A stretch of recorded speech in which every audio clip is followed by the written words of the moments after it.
In this video, I want to talk about what it looks like to not be consumed with competition. Now, competition's a good thing.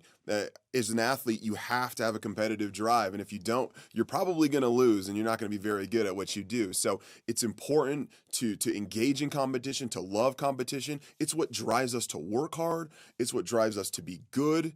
It's what drives us to have a lot of fun. But if we're not careful, competition can lead to some destructive patterns in our lives, and those are some things to avoid. So I want to give you 2 things to avoid with your competition and 1 thing to make sure you do when you're competing. Our first point is that an unhealthy view of competition can lead to an unhealthy comparison with others.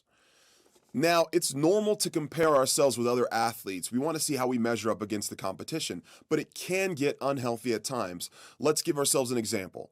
Say we're on a track team and we're competing with the person next to us. One of 2 things is going to happen. Either we're going to be faster than that person, and if we have an unhealthy view of competition, it's going to start to go to our head. It's going to lead to something called pride, and we're going to start thinking that we're better than other athletes. The other option is that person's faster and better athlete than us.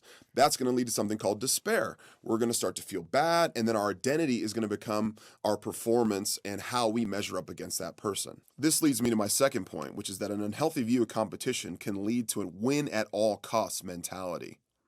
Now, if your teammate is better than you or your opponent is better than you, this could lead you to do maybe some unethical things, right? There's things like steroids and growth hormone and banned substances that we might want to take to match ourselves up with this person. That's very possible. Ask athletes like Marion Jones if this is a temptation. Marion Jones was somebody who had won several gold medals, won a team gold medal in the 4x1, 100 meters, and she actually decided she was going to take some performance-enhancing supplements to allow herself to compete that level. I actually had the opportunity to interview Marion Jones at one point, and with Marion, her biggest concern was the pressure got to her. She wanted to win so badly. She was so competitive that it caused her to do things that she really didn't want to do. And so that's key to remember. If you're in competition, you may have a healthy form of competition. You may feel like, man, I really want to be good at what I do. But if the pressure mounts, what's going to happen to you? Will you begin to cheat? Will you begin to do things you shouldn't do?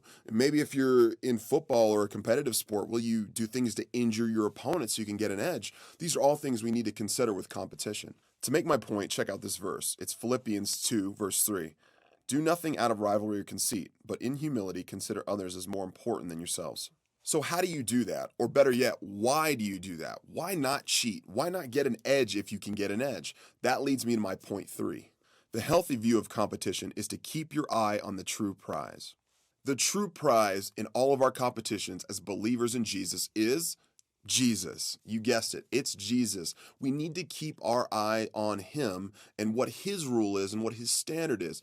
If we operate in competition like there is no real true moral standard, then anything goes. But if Jesus is our ultimate authority, then his standard is what we need to play by. And here's the thing about God. You're already a success. You're already a winner with God. It doesn't matter if you win or lose that game or race.